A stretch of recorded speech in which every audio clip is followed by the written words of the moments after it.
The phone rang at the worst possible moment. I was half buried beneath the kitchen sink, wrestling with a stubborn, rusted faucet that had been dripping for days. My late husband Clifford would have had it fixed in no time. He had been the fixer, the one with steady hands and an endless supply of patience. Since his death, I'd been forced to learn the basics, plumbing included, but old pipes had a way of mocking my efforts. I wiped my hands on a towel and shuffled to the living room, the wrench abandoned on the bathroom floor, a small symbol of yet another task I faced alone. "Hello," I answered plainly, without ceremony. "Mom, it's Garrett," came the voice on the other end. "My son." His tone was taut, strained in a way I hadn't heard since the night his daughter was born prematurely, and he'd called me, terrified and unsure. In 20 years of motherhood and another 22 of grandmotherhood, I'd learned to detect the cracks in my children's voices, emotional tremors they couldn't hide. I eased myself into the armchair by the window, the seat Clifford had favored, and braced myself. "What's wrong?" I asked. Garrett cleared his throat, a sure sign he was nervous or about to unload something unpleasant. "Veronique. Pearl's parents and I discussed Eldon's wedding arrangements," he began, and then hesitated. That pause told me everything. My son had never been good at confrontation, a trait he'd inherited from his father. Cliff would rather fix a roof than argue, while I had always believed in addressing issues head-on. "Don't drag it out," I said, steeling myself. "I have a leaky faucet to deal with. We've decided that you're not invited to your grandson's wedding." The words fell between us like a guillotine, severing something tender and vital. I felt a cold curl in my chest but kept my voice even. "I see," I said quietly, gripping the phone tighter. "Mom, you have to understand. It's not my decision. Veronica and Pearl's parents, after what happened at Christmas." "I understand." And I did, more than he wanted to believe. This wasn't about a single incident. It was the end result of a slow erosion, years of silent conflict with Veronique, years that began long before Garrett's wedding. I remembered clearly the first time she visited Belmont. Garrett had brought her home for the weekend to meet us. She was beautiful, polished, confident, everything I was not. A law degree, sharp heels, and even sharper opinions. I could tell from the moment she stepped into our modest home that she didn't approve. She looked at our furniture like it was a garage sale. And she looked at me, an aging nurse with calloused hands and no patience for pretense, as though I were an antique, something quaint but unnecessary. That first dinner, she made a casual comment about Garrett's job at the local construction firm. "He could be doing so much more in the city," she said. I replied, "Not everyone measures success in zeros and corner offices." Under the table, Cliff squeezed my hand, our quiet code. "Slow down, Audrey." But I didn't slow down. That was just the beginning. "Mom, are you there?" Garrett's voice pulled me back to the present. "I'm here," I answered. "Just thinking." "I tried to talk them out of it," he said. "But Veronica thinks you're deliberately trying to ruin the holiday. She says you never supported their relationship with Pearl." There was some truth to that. Pearl, like her mother, always seemed obsessed with appearances. Eldon, my sweet grandson, had been nothing like them. He was a simple, grounded boy. Honest. Handy. Straightforward. Just like his grandfather. I'd seen that same spark in him when he told his parents he wanted to join emergency services instead of climbing the corporate ladder. It had stirred something warm in me. A glimmer of Cliff's soul, reborn. "Mom, I understand you're upset." "I'm not upset." I cut him off. "I'm just taking note." A lie, of course. Inside, I was a storm. Resentment, betrayal, sadness. But years in the ER had taught me how to lock my emotions away. After Clifford died 3 years ago, I only became more withdrawn. I hadn't cried at his funeral. I hadn't clung to his shirts or sobbed over the smell of his cologne. I had packed his things in silence. Over time, without his gentleness to balance mine, I'd hardened, an unpolished stone that scraped against others. I could almost see him now, standing in his clean suburban kitchen with the white fence outside, twirling his wedding band. He always did that when he was nervous. Veronica was likely nearby, maybe even eavesdropping. Don't apologize, Garrett. It's your son's wedding, your family's choice. I respect it. The bitterness in my own words surprised me. Eldon had been my first grandson, and my favorite. Yes, I'll admit it. He had Clifford's smile and his curiosity. He used to sit with me in the garage for hours, sorting through tools and listening to my hospital stories when no one else wanted to hear them. And now he was getting married, and I wouldn't be there. Are you really not angry? Garrett asked. I didn't say that, I replied. I said I respected your decision. There was a pause. In the background, a television hummed, probably one of Veronica's cooking shows. Okay, Garrett finally said. I'm glad you understand. But I didn't. Not really. I didn't understand how my own son could let this happen. I didn't understand why Eldon hadn't stood up for me. I didn't understand how everything had come to this. The wedding's in 3 weeks, he added. Lakeview Gardens. Of course. The fanciest venue around. Veronica wouldn't settle for less. Thanks for letting me know, I said. Now I need to get back to my sink. Sure, Mom. I'll call you next week. I'm sorry, Mom. I really am. We both knew he wouldn't. Not after this. Goodbye, son. I hung up and stared out the window. The garden was a mess, overgrown weeds, an untamed hedge. Clifford had always taken care of that. These days, I barely noticed it. The pain I felt wasn't sharp, exactly. More like a cold echo. Detached. Maybe a survival instinct I'd picked up over the years. I stood slowly and returned to the bathroom. The faucet was still dripping. I picked up the wrench, Cliff's old voice echoing in my mind. Don't force it, Audrey. Turn it gently. He used to say that everything could be fixed, with the right tools and a little ingenuity. That's when it hit me. I wasn't going to cry. I wasn't going to beg. I wasn't going to call Eldon and cause a scene. I was going to fix this, with the right tool. Not by crashing the wedding, but by doing something that would make an impact. Something that would speak louder than any invitation ever could. Something that would remind Eldon who I was. With renewed purpose, I finished the repair, washed up, and pulled out my old secretary desk. Notebook. Pen. One word. Surprise. No plan yet, just resolve. The next morning, the memory of Garrett's call surfaced immediately. But I shoved the pain down. I'd survived too much to drown in sentiment now. Sitting on the edge of the bed, I looked at Clifford's side, empty as always. What would you do, old man? I whispered, not expecting an answer. In the kitchen, over my usual oatmeal and tea, I returned to the notebook. The word surprise stared back at me. And then I remembered. Eldon had always loved motorcycles. When he was 16, all he wanted was a bike. Garrett and Veronica refused, said it was too dangerous. But I understood. That year, I gave him a book on classic motorcycles for his birthday. We spent the afternoon flipping through pages of sleek, chrome machines. One image made him light up. That's it, Grandma, he said, pointing. A 1968 Triumph Bonneville. If I could ever own one, that'd be the dream. Even as he grew up and our visits grew scarce, that bike remained his dream. Every time we spoke, he brought it up.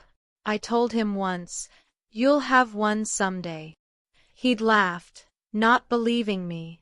Now I had my answer. I couldn't give a toast or a blessing at his wedding, but I could give him his dream.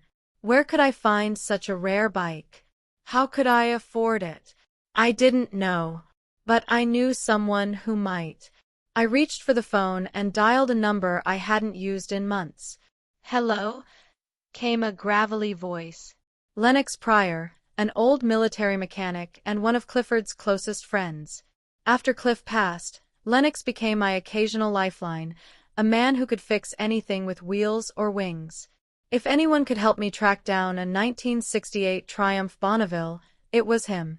And so, it began. I didn't know how yet, but I was going to do it. They may have shut me out of the wedding, but Audrey Marsh wasn't about to be forgotten.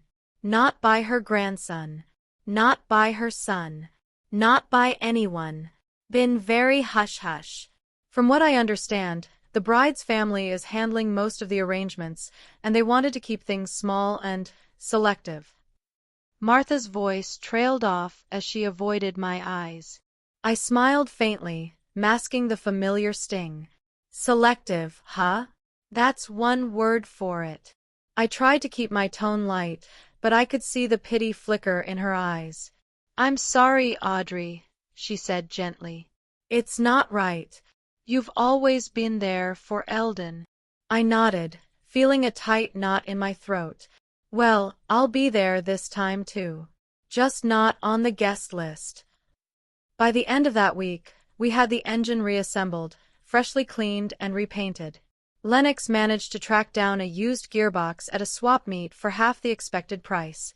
It still took up most of the remaining funds, but it meant we could move forward. The garage now smelled permanently of oil and sweat, but to me, it was the scent of progress. The paint job was next. Cliff had once taught me how to spray paint with precision, and I remembered the basics. Still, Lennox insisted on supervising every step, grumbling all the while that I'd turn the Triumph into a Jackson Pollock mess. But we managed.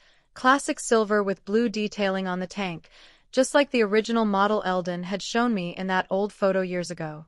As the final week approached, the pressure mounted. Lennox had taken to arriving even earlier, and I barely left the garage. On Thursday, we finally tested the engine. Lennox pulled the starter, and after a few hiccups, the Triumph roared to life with a sputtering growl that made my heart leap. I clapped my hands together, grinning. "You did it," I said breathlessly. "We did it," Lennox corrected, wiping sweat from his brow. "But it still needs a test ride." The next morning, he took it for a cautious spin around the block. When he returned, he looked satisfied. "Runs smoother than I expected. Still a few hiccups, but it's solid. He's going to love it. Let's just hope he gets the chance to see it." That night, I couldn't sleep. The wedding was 2 days away. I still had no invitation, no word from Eldon. But I wasn't about to let pride stop me now. I wrote a short letter and placed it in a small envelope. Then I folded a photo of the finished Triumph inside, a final shot Lennox had taken in the morning sun. I slipped both into a padded envelope and drove to the fire station where Eldon worked. A young woman greeted me at the front desk. "Can I help you? Would you mind making sure this gets to Eldon Carter?" I asked. She glanced at the envelope and gave me a warm smile. "Sure thing. He's on shift later today. I'll leave it in his locker." I nodded, thanking her, and walked back to my car, my heart heavy but resolute. Saturday arrived bright and warm. I stayed home that morning, pretending I didn't know what day it was. I tried to read, to clean, to cook. But I kept glancing at the clock. Noon passed. 1 o'clock. The ceremony was likely over. At 2:14, there was a knock on the door. I wiped my hands on a dish towel and opened it to find Eldon standing on my porch. He was in his dress uniform, neatly pressed, medals gleaming, his hair freshly trimmed. "Graham," he said softly. My heart nearly gave out. I tried to speak, but emotion clamped down on my throat. I got your letter," he continued, stepping forward. "And the photo. Is it true? You really found a '68 Bonneville?" I nodded, tears brimming. "It's in the garage. I wanted you to have it. For your wedding. He stepped inside without another word and walked straight to the garage. I followed him. Lennox. It's Audrey. When he saw it, his face crumpled. The triumph gleamed under the single overhead bulb, restored to near original glory. Cliff always told me it was the most beautiful bike ever made, he whispered. I never thought I'd actually see one, let alone own one. It's yours, I said. I wanted you to have something from me, even if I'm not welcome today. He turned to face me, shaking his head. You should have been there, Graham. You should be there. I didn't know until 2 days ago that you weren't invited. Mom and Dad, they thought it'd be simpler. Less drama. I was so angry when I found out. You're married now? I asked softly. Not yet, he said. Not without you. That's why I'm here. The reception starts at 3. I want you there, with me, please. My knees nearly gave out. I nodded slowly, overwhelmed. Let me change, I said. 20 minutes later, wearing a simple navy dress and Cliff's old watch on my wrist, I climbed into the passenger seat of Eldon's car. The Triumph would be towed to the venue later. Lennox had already arranged it. When we arrived, there were murmurs. Eldon's bride, Alicia, looked surprised, her parents less than pleased. But Eldon introduced me proudly to everyone. This is my grandmother, Audrey. She's the one who raised me. She's the reason I am who I am. I met Alicia's eyes and gave her a polite smile. She returned it with a nod, tentative, but not cold. Later that evening, under strings of fairy lights, the restored Bonneville was unveiled. Guests crowded around it, admiring its curves, its polish, its legacy. Eldon wrapped an arm around my shoulders. Best wedding gift ever, he whispered. Thank you, Graham. I leaned into him, eyes misting. Just promise me one thing. Anything. Wear a helmet. He laughed, and in that laughter, I heard the echo of Cliff's voice, the crackle of a campfire, the hum of a life well lived. I had missed the ceremony, but I hadn't missed what mattered. And maybe that was the truest triumph of all. Mrs. Marsh, I didn't expect to see you here. Pearl's voice faltered as she stood by the pharmacy shelves, visibly startled. Belmont is a small town, I replied with a calm smile. How are you? How are the wedding preparations going? She nervously smoothed a strand of hair behind her ear. Everything is going fine. Lots to do, of course, but everything's under control. I nodded knowingly. I can imagine. Weddings are always hectic. An awkward pause followed.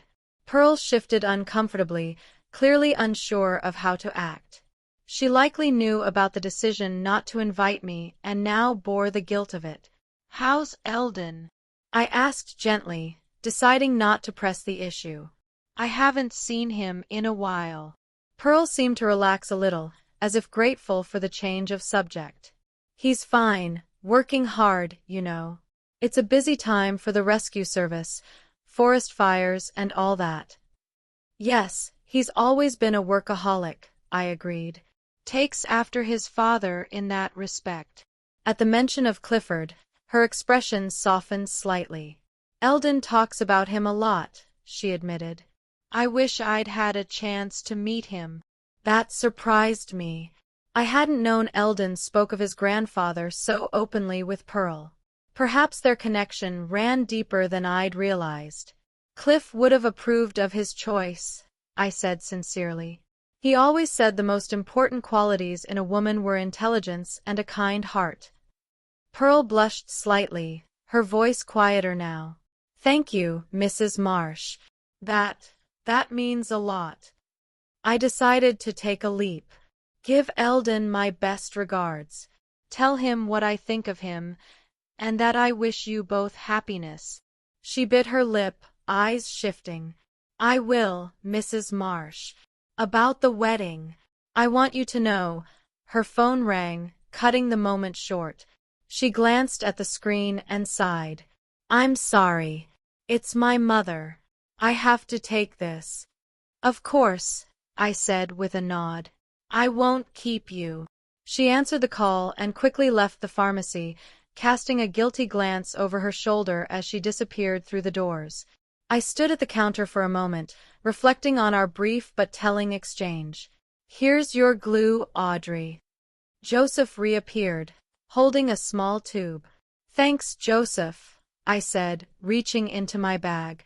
Then, lowering my voice, I asked, do you know the Hackett family, Pearl's parents?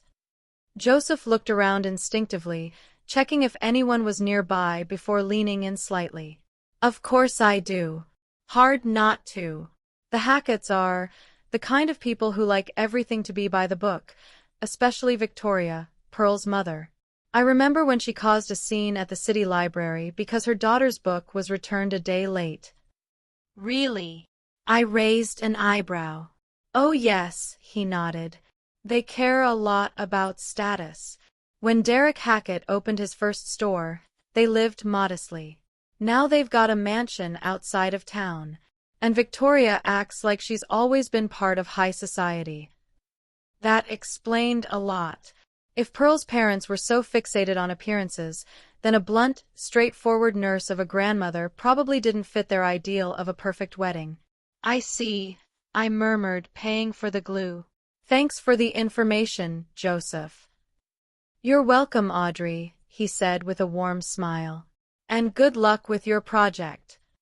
Back home, Lennox was already waiting, ready to resume work on the motorcycle. He immediately picked up on my contemplative mood. Something happened? He asked. I told him about my run-in with Pearl at the pharmacy. You know, Lennox, I said, wiping my hands on a rag, I'm starting to think this whole thing, this uninvitation, isn't really about the Christmas incident or even my strained relationship with Veronique. I think the real pressure is coming from Pearl's parents. They don't want some rude old nurse ruining their perfect wedding. Lennox cracked a grin and opened a can of solvent. Does that change your plans? Not at all, I said, a spark of fire returning to my voice. If anything, it makes me even more determined to finish this motorcycle and see the look on the Hackett's faces when their future son-in-law receives a vintage triumph from the very grandmother they tried to erase. That's my Audrey, Lennox said, shaking his head with admiration. Always ready for battle.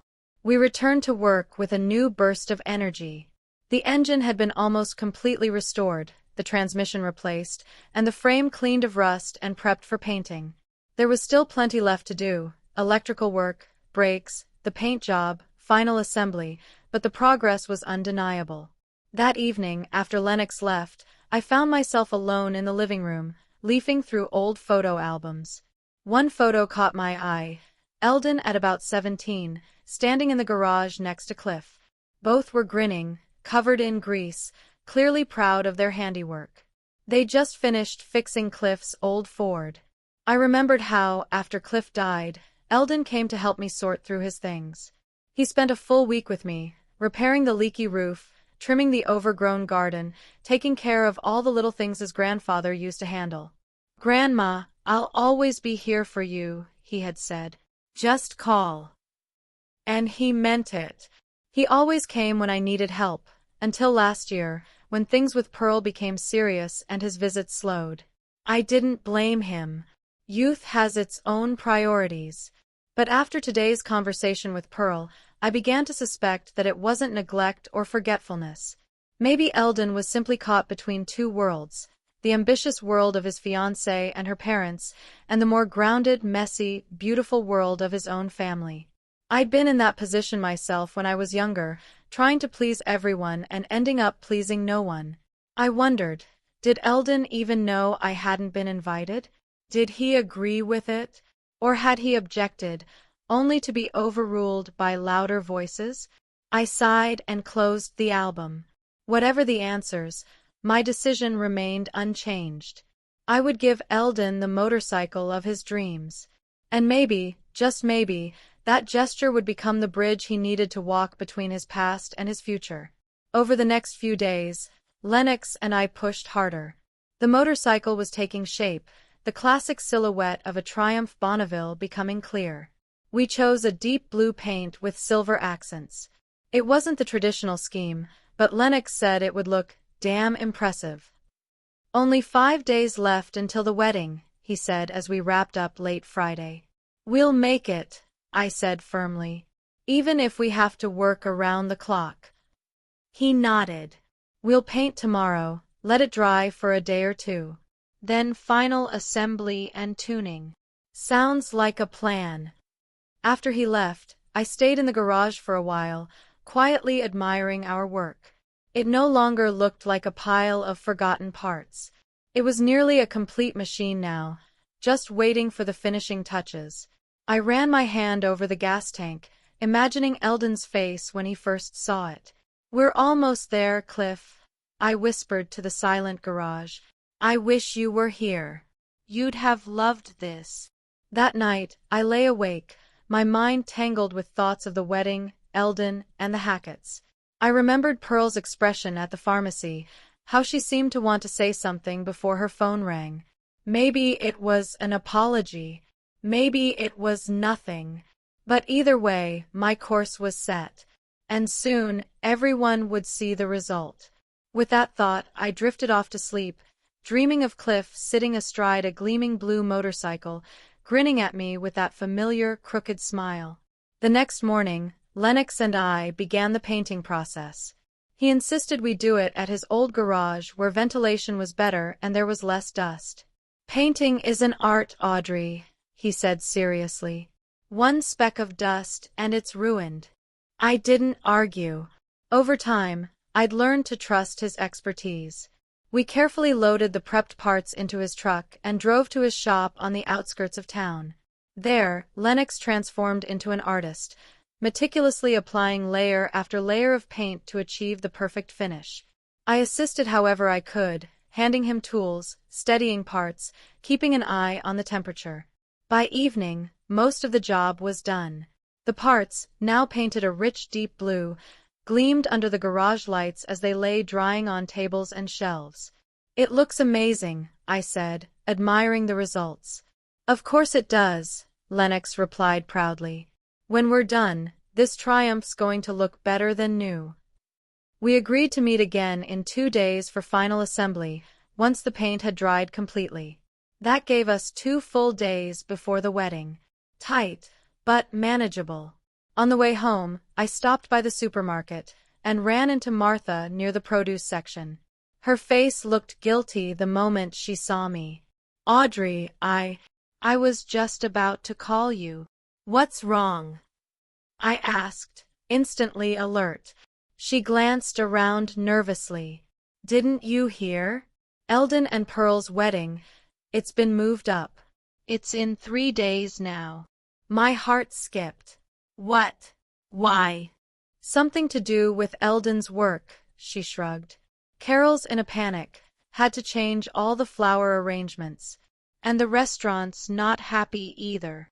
3 days. That meant we had only 2 to finish the motorcycle. The timeline had just gone from tight to nearly impossible. "Thanks, Martha," I said, trying to stay calm. "I've got to go." The moment I got to the car, I called Lennox. "We have a problem," I said the second he answered. "The wedding's in 3 days." He was silent a beat. "Holy, that complicates things. Can we make it?" I asked bluntly. He exhaled. "I don't know, Audrey. The paint needs at least 48 hours at this temperature. Then we have assembly, testing." "It's possible," I insisted. "Technically, yes. But realistically, we'd have to work non-stop and pray nothing goes wrong." "Then that's what we'll do," I said firmly. "I'll come over first thing tomorrow. We'll start as early as we can." "Okay," he agreed. "Bring coffee. Lots of coffee." I hung up and gripped the steering wheel. The change in wedding plans was unexpected, but I wasn't about to let it stop us. Not now. Not after everything we'd poured into this. As I drove past Lakeview Gardens, I noticed a flurry of activity. Staff were clearly scrambling to prepare for the new wedding date. Veronique's silver Lexus sat prominently in the lot. I slowed for a moment, considering whether to stop and ask her what was going on. But no, I had no interest in talking to my daughter-in-law about any of this. Not now. Instead, I drove home, mentally planning every step left in the motorcycle's resurrection. We could still pull it off. We had to. The next morning, I was up by 4 a.m., too anxious to sleep. I brewed a thermos of strong coffee, packed sandwiches, and by 5:30, I was knocking on Lennox's garage door. He answered, bleary-eyed and wrapped in a robe. God, Audrey, are you crazy? The sun's not even up. We don't have time to sleep, I said, handing him the coffee. Drink up. We need to check the paint. He took a sip, grimaced. Strong as tar, but effective. Come on in.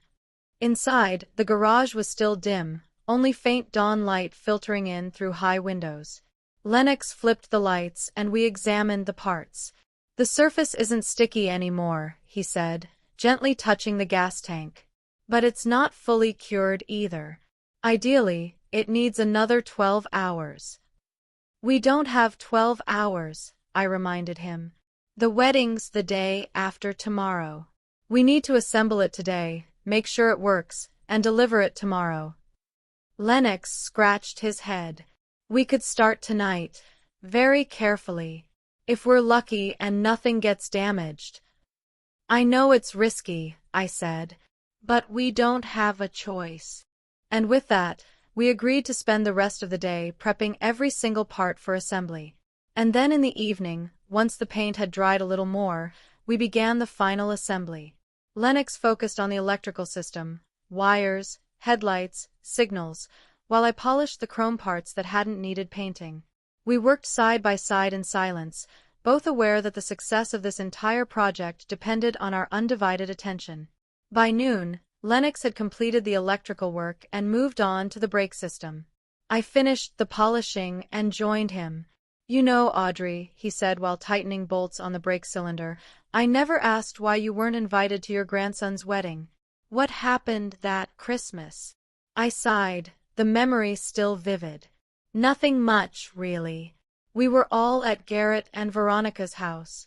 Pearl brought her parents. Things were fine, until Victoria Hackett began talking about how they'd sent Pearl to private school and then a prestigious college. She said how important the right education is for success in life. Lennox snorted. I can imagine how much you enjoyed that. I was going to keep quiet, I admitted. But then she looked at Eldon and said something like, of course, not everyone chooses the academic path. Some are better suited to practical work. And she patted his hand, condescendingly. And Eldon? Lennox asked. He smiled and said nothing, I replied. He tries to avoid conflict, like Garrett. Like Cliff. But not like me.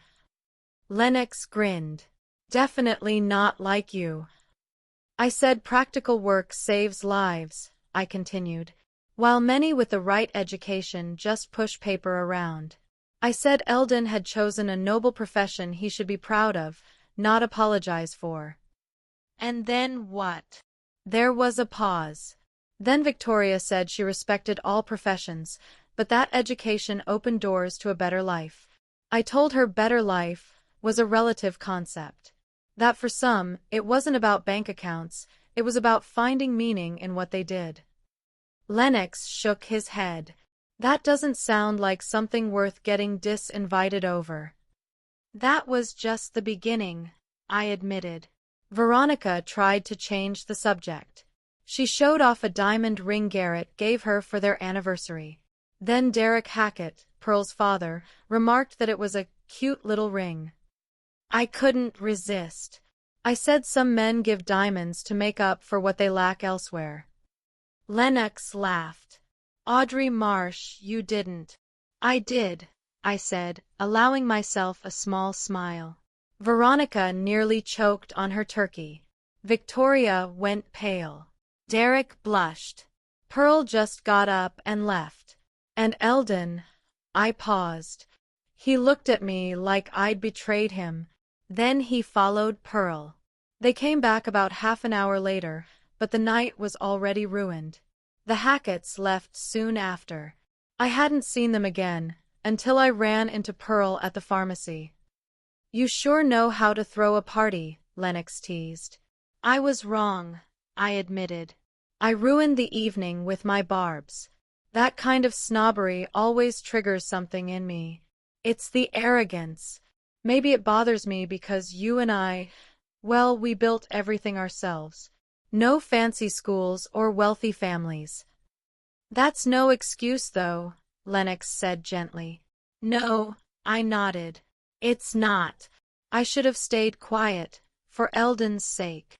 And now you're doing all this. The motorcycle. You're trying to make up for it.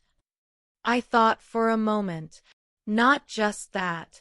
I want Eldon to know I'm on his side. Always. And I want everyone else to know that too. Lennox smiled. Then let's make this motorcycle perfect. With renewed energy, we returned to our work. As the sun dipped below the horizon, Lennox announced it was time for final assembly. The paint's not perfect yet, he warned, but if we're careful, it'll be fine. This was the most difficult part of the entire restoration. Every detail had to be precisely in place. Every bolt had to be tightened to the correct torque. A single mistake could mean the motorcycle wouldn't start, or worse, might be unsafe to ride. We worked slowly and methodically. I handed him the parts while Lennox installed them, frequently consulting the technical diagrams we'd printed at the beginning of the project. Pass me the 14mm socket wrench, he asked while installing the exhaust. I gave him the tool, wincing as my back ached from standing so long. Maybe we should take a break, I suggested. It's almost 10. Lennox shook his head. No time, Audrey. If we stop now, we'll have to redo everything tomorrow. Let's push through a little longer. He was right. We continued working, and by midnight, the frame was fully assembled. It looked nearly finished, a shiny blue beauty with chrome accents. A real Triumph Bonneville brought back to life. That's enough for today, Lennox said, wiping his hands. Tomorrow we'll finish the last pieces and see if she starts. I nodded, completely drained. Thanks, Lennox. I could never have done this without you.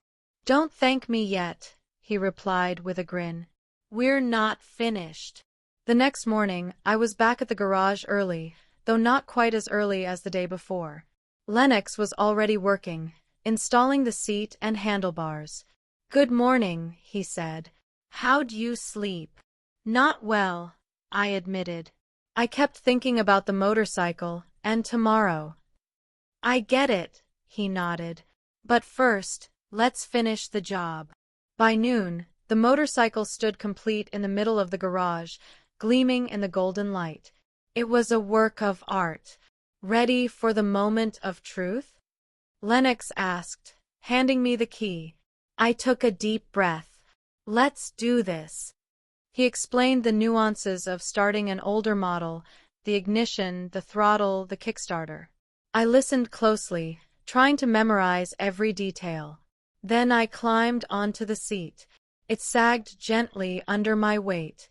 I turned the key, set the throttle, and pressed the kickstarter with all my strength. Nothing. Again, harder, Lennox encouraged. On the fifth try, the engine roared to life, growling with that distinct, low purr. Yes! Lennox cheered, arms raised. It's working! I sat there, listening to the rumble beneath me, my heart swelling with pride. We'd done it! We had taken a broken-down vintage Triumph and brought it back to life, in under 3 weeks, with minimal money and no prior experience. We really did it, I whispered. Not just did it, Lennox said. We built a damn beautiful motorcycle. Eldon's going to be thrilled. I shut off the engine and stepped down, tears filling my eyes, fatigue, relief, pride. Thank you, Lennox. Truly. He waved a hand. It's nothing. I haven't had this much fun in years. He paused. I think Cliff would have been proud. I nodded, unable to speak. Cliff had always loved building things, and he loved his grandson. This project had honored both. So, Lennox said, gently changing the mood, what's the plan for tomorrow? I found out the ceremony's at 2 p.m., I said. They're staying the night before at River Lodge. I plan to deliver the motorcycle there early, before all the activity starts. Good plan, Lennox nodded. I'll help load it up. Thanks, I replied. But I want to do this part alone. This is my gift. He understood. As you wish. But call me when you get there. I will. We spent the rest of the day on final touches, adjusting the carburetor, polishing the chrome, checking the tire pressure. I wrote a note for Eldon, short and honest. Dear Eldon, I remember your dream. May it always be with you, as is my love. Grandma Audrey. By sunset, the motorcycle looked flawless, like it had just rolled off the assembly line in 1968.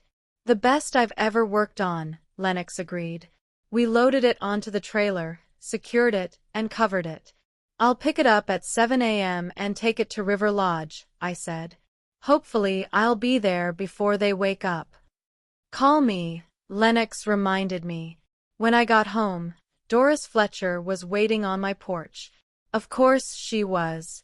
She had all the subtlety of a weather siren. Audrey, I've been waiting an hour, she said dramatically. Hello, Doris, I greeted her, weary. Haven't you heard? She lowered her voice. Tomorrow's wedding, it's chaos. The florist is sick. Victoria Hackett is beside herself. There was even talk of postponing. And how do you know this? She smiled. My niece works at Lakeview Gardens. Saw it all. I nodded, already picturing the chaos I might walk into tomorrow. Well, thanks, Doris. I'm exhausted. Of course, she said, adding with pointed cheer, at least you don't have to deal with any of it, since you weren't invited. I just smiled. Yes, lucky me. Good night, Doris. Inside, I collapsed onto the sofa. Everything was ready. But now the doubts crept in. What if Eldon didn't like the motorcycle? What if Pearl or her parents saw it as sabotage? What if Garrett and Veronica got even angrier? I remembered Eldon's expression at that fateful dinner, wounded. What if I saw it again tomorrow? No, I told myself. Eldon loves motorcycles. He'll be thrilled. Still, the seed of doubt had been planted. I stood at the window, gazing up at the stars. Somewhere, Eldon might be awake too, thinking about the wedding, the future, his new family. And I thought about the past. About a little boy poring over books about motorcycles. A teenager chasing speed and freedom. A young man who defied his parents to become a lifeguard. I hoped this gift would be a bridge between his past and his future. A reminder that some dreams are worth holding on to. Finally, I crawled into bed, though sleep came fitfully. I dreamed of Cliff, sitting on the Triumph Bonneville, saying something I couldn't hear. I tried to reach him, but he drifted further away, the motorcycle shrinking on the horizon. At 5:30 a.m., my alarm rang. I was tired, but ready. Today, they would all learn that Audrey Marsh wasn't so easily cast aside. That she could do more than ruin a holiday with her sharp tongue. She could build miracles with her own two hands. The hotel was a two-story building designed like a cozy country cottage, nestled among tall pine trees. Several cars dotted the parking lot, but the stillness suggested most guests were still asleep. I parked in a secluded spot, away from the entrance, careful not to draw attention. Now came the hardest part, unloading the motorcycle without damaging it or making a sound. I opened the trailer, pulled back the tarp, and paused. The sight stole my breath. In the soft morning light, the Triumph looked magnificent. Deep blue with silver accents, chrome details shimmering like a mirror. You'd be proud, Cliff, I thought as I reached for the ramp. With slow, steady effort, I rolled the heavy machine out of the trailer, every muscle in my arms straining, every movement deliberate.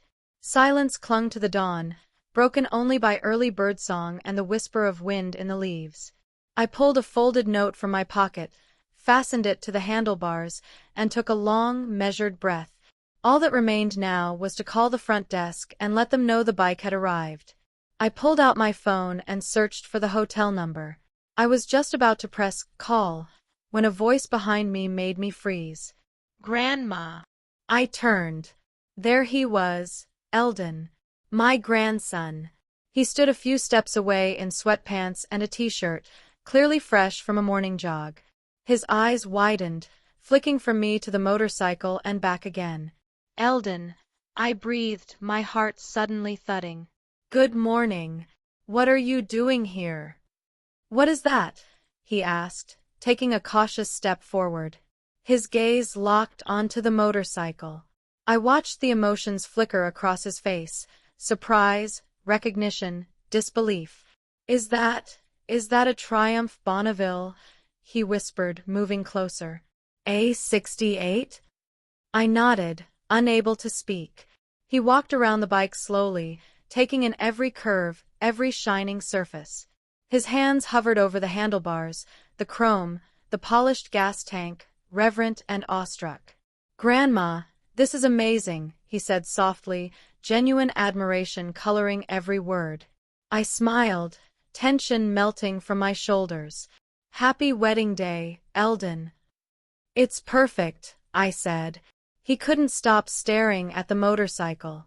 That familiar boyish grin spread across his face, the one I remembered from his scraped-knee days. This is incredible, he said, eyes glistening. Where did you find it? These models are so rare. I felt the warmth of his excitement flow through me. Murdoch Junkyard. Lennox and I restored it. You restored it? His eyes widened again. They dropped to my hands still marked with calluses and scratches from 3 weeks of labor. Grandma, I don't know what to say. You don't need to say anything. I stepped forward and pressed the keys into his hand. This is your wedding gift. I remember how you always dreamed of one like this. Eldon took the keys, and for a moment I thought he'd jump on the motorcycle right away. Instead, he stepped forward and hugged me tightly, his strong lifeguard arms wrapping around me. For a fleeting instant, I saw the little boy who used to run into my arms when life was too much. Thank you, he whispered. This is the best gift I've ever received. We held each other for a few seconds. When he pulled back, I saw the shimmer of tears in his eyes. Want to try it out? I asked gently, nodding at the Triumph. Lennox and I checked everything yesterday. It's in perfect shape. Eldon nodded, wiping his eyes with the back of his hand. Yeah, I'd love to. He couldn't stop staring at the motorcycle. That familiar boyish grin spread across his face, the one I remembered from his scraped-knee days. This is incredible, he said, eyes glistening. Where did you find it? These models are so rare. I felt the warmth of his excitement flow through me. Murdoch Junkyard. Lennox and I restored it. You restored it? His eyes widened again. They dropped to my hands still marked with calluses and scratches from 3 weeks of labor. Grandma, I don't know what to say. You don't need to say anything. I stepped forward and pressed the keys into his hand. This is your wedding gift. I remember how you always dreamed of one like this.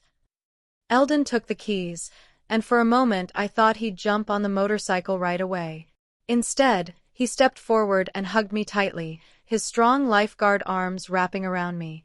For a fleeting instant, I saw the little boy who used to run into my arms when life was too much. "Thank you," he whispered. "This is the best gift I've ever received." We held each other for a few seconds. When he pulled back, I saw the shimmer of tears in his eyes. "Want to try it out?" I asked gently, nodding at the Triumph. "Lennox and I checked everything yesterday. It's in perfect shape." Eldon nodded, wiping his eyes with the back of his hand. "Yeah, I'd love to." He climbed on carefully, reverently, and slid the key into the ignition. He adjusted the throttle with surprising confidence, then kicked the starter. It didn't fire on the first try or the second, just like with Lennox, but on the third kick, the engine rumbled to life, its deep, distinctive growl echoing through the quiet morning. Eldon's face lit up with pure, unfiltered joy. It took my breath away. At that moment, he looked more like Cliff than ever. His features, his smile, his love for machines. "It's beautiful!"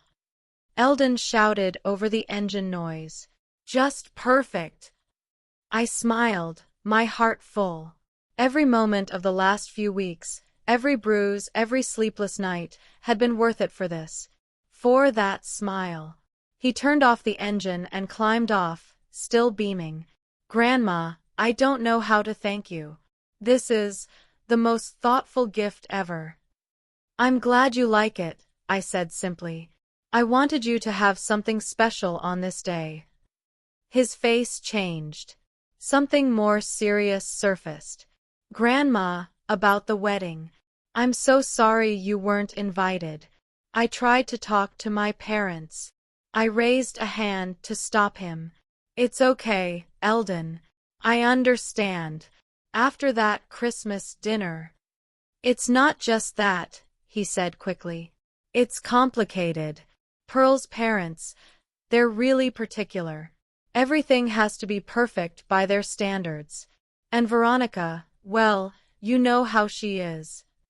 I nodded. I did know. "I don't want to ruin your wedding day," I said. "I just came to bring you the gift." Eldon looked torn. Then he shook his head firmly. "No, that won't do. You have to be there. This is my day, and I want my grandmother to be there." "Eldon, don't make this harder," I said softly. "I don't want to create conflict with Pearl or your parents." "You're not causing problems," he said. "They are. I'll talk to Pearl. She'll understand. And my parents, they'll just have to deal with it." There was something new in his eyes, something solid, unwavering. Steel. Maybe more of me lived in him than I realized. "Are you sure, Eldon? I don't want today to be overshadowed by arguments." He took my hands. "You rebuilt the motorcycle of my dreams for me. You gave your time, your energy, probably your savings. If I don't have the backbone to insist you be at my wedding, then I don't deserve to be called a man." His voice was so full of conviction that I said nothing, just nodded, my heart full of love, not pride, not triumph, just love. "Let's go," he said, linking his arm with mine. "Pearl should be up soon. I want her to see the motorcycle. And you." We rode to the hotel entrance, the Triumph purring proudly. A few early risers stared, drawn by the sound and the sight. The doorman let out a whistle. "What a machine! Is it yours, sir?"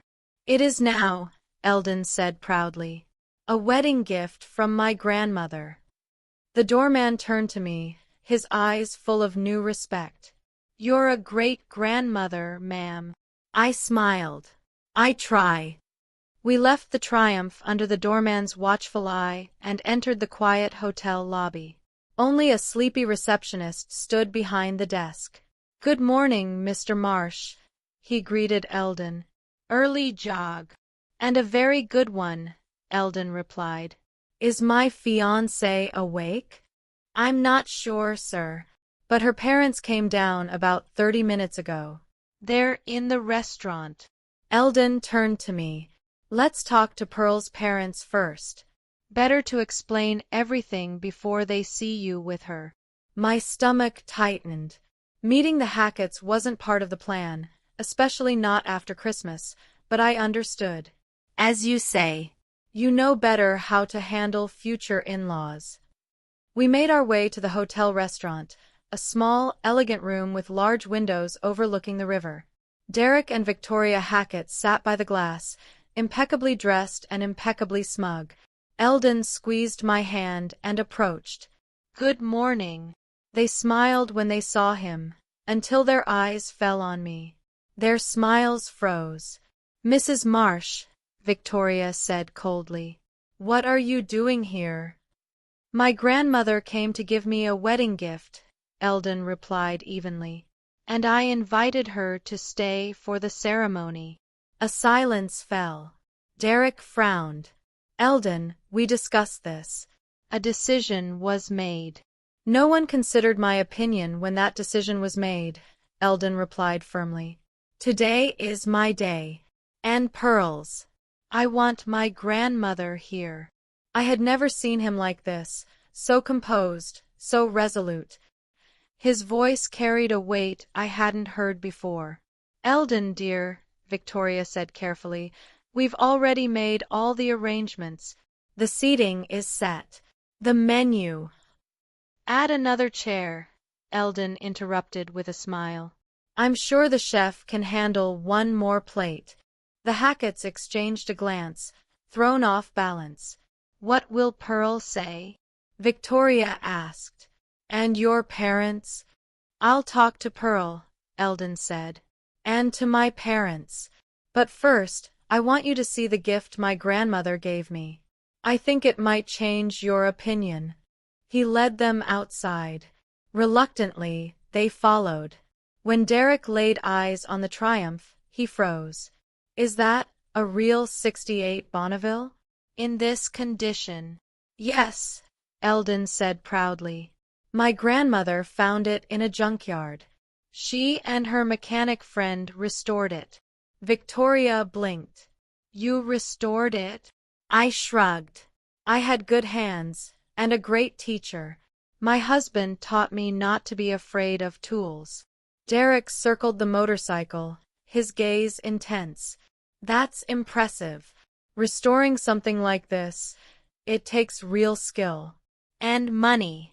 Thank you, I said quietly. It was a labor of love. Victoria's face softened as she glanced at her husband's admiration. Is it safe? She asked. Old motorcycles. It's safe, I assured her. Lennox and I went over everything. Fully registered and insured. Derek raised an eyebrow. You really thought of everything. At that moment, Pearl appeared in a light summer dress. She paused when she saw us. Eldon, Mom, Dad, what's going on? Her eyes landed on me. She tensed. Mrs. Marsh. Good morning, dear. Eldon slipped his arm around her shoulders. Grandma came to give us a wedding gift. I wanted you to see it. He led her to the motorcycle. Remember the Triumph Bonneville I told you about? My dream bike. Pearl nodded, eyes wide. Yes, the most beautiful motorcycle ever made. My grandmother found it, restored it herself. Pearl looked at me, emotions swirling. That's amazing, Mrs. Marsh. I know how much this means to Eldon. Thank you, dear. And please, call me Audrey. Pearl looked at her parents, reading their faces. Derek was still admiring the bike. Victoria was thoughtful. I want Grandma at our wedding, Eldon said, taking Pearl's hand. She has to be there. To my surprise, Pearl didn't hesitate. Of course she does, she said. Especially after such a gift. She hesitated. Eldon, I tried to talk to my parents about inviting your grandmother, but we were too stubborn, Victoria interrupted quietly. Too quick to judge. I blinked. That was the last thing I expected. A gift like this, she continued, nodding at the triumph, shows deep love. And we value family. Thank you, Mrs. Hackett, I said. I love my grandson. Very much. Victoria nodded. It shows. And I think you should attend, as Eldon's guest. Eldon beamed. Thank you. That means a lot. Pearl came over and hugged me. I'm glad you'll be with us, Audrey. And I'm sorry. I should have insisted more. I hugged her back, my heart lighter than it had been in years. Maybe I'd misjudged her after all.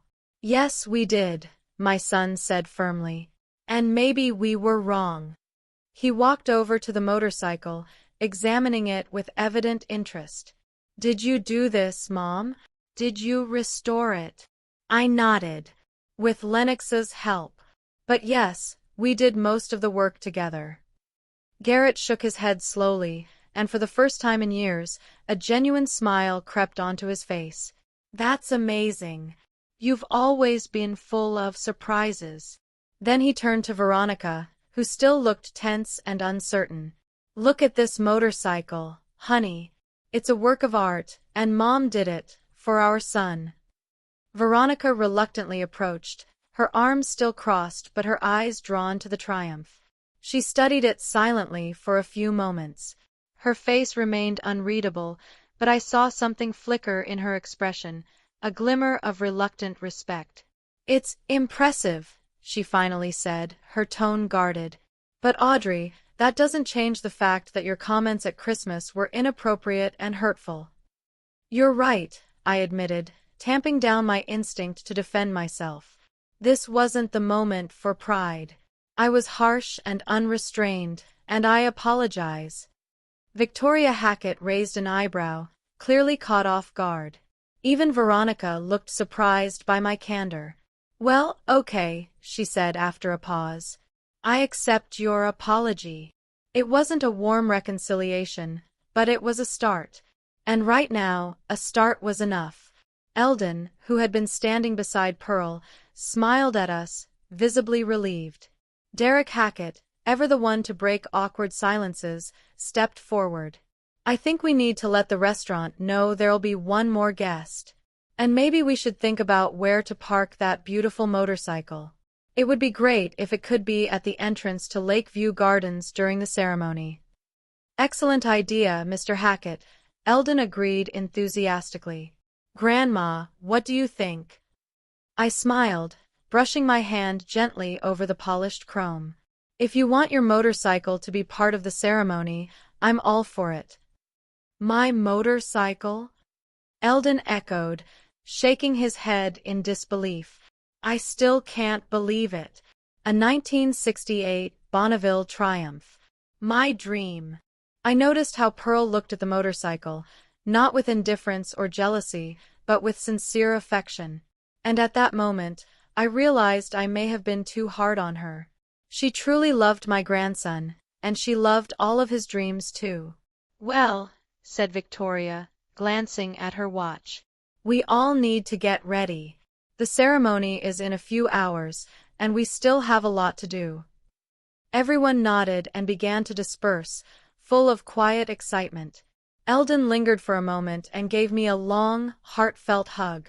Thank you, Grandma, for the motorcycle, and for just being you. You're welcome, dear, I replied, a lump forming in my throat. See you at the ceremony. He nodded and ran off to catch up with Pearl, his steps light, joyful. I stood alone for a moment at the hotel entrance, next to the motorcycle that had somehow changed everything. The doorman, who had been quietly observing from the sidelines, approached me. What a dramatic turn of events, ma'am. You got what you wanted. I smiled gently. I just wanted to give my grandson his dream. Everything else is a nice bonus. The ceremony at Lakeview Gardens unfolded just as I had imagined it, elegant, tastefully planned, awash in flowers and champagne. As Derek had suggested, the motorcycle stood at the entrance like a centerpiece, catching the admiring glances of arriving guests. I sat in the back row, modestly dressed in a dark blue dress I had originally bought for a friend's funeral but never worn. This day belonged to Eldon and Pearl, and I had no desire to draw attention to myself. When the ceremony began and Pearl walked down the aisle on her father's arm, she looked breathtaking in her white gown. And when Eldon turned to see her, the look of unfiltered joy on his face brought tears to my eyes. As they exchanged vows, Eldon included a phrase about supporting the whole family, including wise grandmothers with golden hands. The crowd laughed, and I smiled through my tears, touched beyond words. At the reception, I stood quietly at the edge of the festivities, sipping sparkling water and watching the newlyweds bask in their happiness. Victoria Hackett appeared beside me with a glass of champagne. "Here," she said, offering it to me. "I thought you might be lonely over here in the corner." "Thank you, Mrs. Hackett." "Victoria, please," she said with a faint smile. "After all, we're family now." I nodded. "Then call me Audrey." We stood together, watching Eldon and Pearl begin their first dance. After a long pause, Victoria spoke again. "You know, Derek and I weren't always well off. We had a very difficult start. Maybe that's why I strive so hard for everything to be perfect, so that no one can say we're not good enough." I looked at her with new eyes. "I never thought you weren't good enough, Victoria. It's just that sometimes I'm too straightforward." She laughed quietly. "And I'm too focused on outward appearances. Maybe we both have something to learn from each other." We clinked glasses. It wasn't quite friendship, but it felt like a beginning, a bridge forming between two women who had finally seen each other clearly. Later, Garrett came over to me. He looked uneasy but resolute. "Mom," he began, "I wanted to apologize for not insisting on your invitation, for letting things go too far." I shook my head. "Don't apologize, Garrett. You were caught between a rock and a hard place. I understand. But I should have shown more character, like Eldon did today. He's a good man." "He is," I said proudly. "He's got guts." "So do you." Garrett smiled. "That motorcycle, that's something. I still can't believe you did that yourself." "Well, not entirely," I said modestly. "Lennox helped a lot. And your father, Cliff, taught me more than he ever realized." I used everything he taught me over the years. Garrett nodded, a shadow crossing his eyes at the mention of his father. "He would have been proud of you, Mom. And of Eldon." "I know," I said softly. "He always was." We stood in silence, each of us drifting into memories of Cliff. Then, Garrett looked at me with a smile. "Would you like to dance, Mom? Like we used to?" I blinked in surprise. "You remember how we danced in the kitchen when you were 10? "Of course," he grinned. "You always put Elvis on and made me lead. Said a real man should know how to dance." I laughed. "That's right. So, shall we dance?" He held out his hand, and I took it gladly. "I'd love to, son." We stepped onto the dance floor, joining the other couples. Out of the corner of my eye, I saw Eldon dancing with Pearl, watching us with a wide grin. He leaned in to whisper something to Pearl, who turned, saw us, and smiled warmly. As I danced with my son to the soft music, I felt years of strain and bitterness lifting, replaced by something gentler, more enduring. Maybe I'd never completely lose my sharp temper, but today had shown me that with enough heart, there was always a way to find common ground. After the dance, Eldon and Pearl returned to me, both beaming. "Grandma," Eldon said, "we wanted to tell you something." Pearl smiled shyly. "We've decided to change our honeymoon plans." I raised my eyebrows. "Instead of flying to the Bahamas," Eldon continued, "we're going to take a road trip across the country." "On the motorcycle?" "On the Triumph?" I asked, stunned. "Yes," he said firmly. Pearl's always wanted to see the real America. And I've always dreamed of taking a long trip on a classic bike. This way, we combine both. Pearl added, and we'd like to start our trip with a visit to you. A week after the wedding. To show you how we're settling in, and just to visit. If that's okay, Audrey. I reached out, touched beyond words. I'd love that. And thank you, Pearl, for understanding. She shook her head. Thank you for showing me that true love is shown through actions, not just words. I learned a lot from you today. As they walked away, I noticed Veronica watching us. Her face was thoughtful, less guarded, more introspective. When our eyes met, she gave me a slight nod. Not friendly yet, but respectful. I nodded back. Rebuilding would take time, but we had taken the first step. The evening carried on beautifully. I even danced with Lennox, who had been invited by Eldon once he learned of his help with the motorcycle. I had a long, surprisingly engaging talk with Derek Hackett about vintage cars, and I even traded cookie recipes with Victoria, who turned out to be a remarkable baker, something she clearly tried to keep hidden from her socialite circle. When it was time for the newlyweds to depart, the guests formed a corridor outside the restaurant, clapping and throwing rose petals. The Triumph waited at the curb, gleaming and adorned with ribbons and flowers. Someone had fastened a "Just Married" sign to the rear fender. Eldon helped Pearl into the passenger seat and handed her a sleek, modern helmet. I insisted on the safety, I whispered to Victoria. Then Eldon climbed on, strapped his own helmet on, and before lowering the visor, caught my gaze in the crowd. He gave me a thumbs up. I smiled and nodded, blinking back tears as the motorcycle started with a clean, powerful roar. The crowd erupted in cheers as they pulled away, slowly at first, then with confidence, vanishing into the golden horizon. Lennox came to stand beside me. Well, old hag, looks like your plan worked even better than you expected. I chuckled. That's right, old geyser. That's right. So, what now? He asked. What are you going to do after such a triumph? I looked out at the setting sun, thoughtful. Well, my garden needs weeding. And then, maybe I'll try something new. Learn to play the guitar, maybe. Lennox burst out laughing. The guitar? At your age? Why not? I winked at him. If these past few weeks have shown anything, it's that nothing is impossible. 6 months later, my life looked very different from how it had on Eldon's wedding day. My family ties had strengthened. Garrett now called regularly, not just for holidays. Veronica remained reserved, but without the hostility of before. Victoria invited me to her book club, and to my own surprise, I joined. Derek often dropped by to chat about mechanical things, and Lennox and I helped him restore an antique clock inherited from his grandfather. Eldon and Pearl kept their promise. They took off on their cross-country trip, sending me pictures from every state they visited, smiling, wind-blown, and joyful. And just recently, they sent me a photo unlike any other.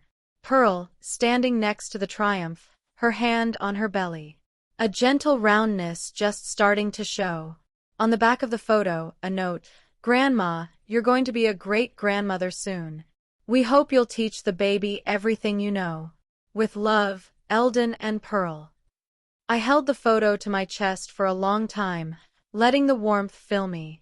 Life, with all its messiness, had found a way forward. Love had found a way. Sometimes, all it takes is the right tool and a little ingenuity, as Cliff used to say. And sometimes, it takes an old motorcycle, and one very determined grandmother who isn't afraid to get her hands dirty.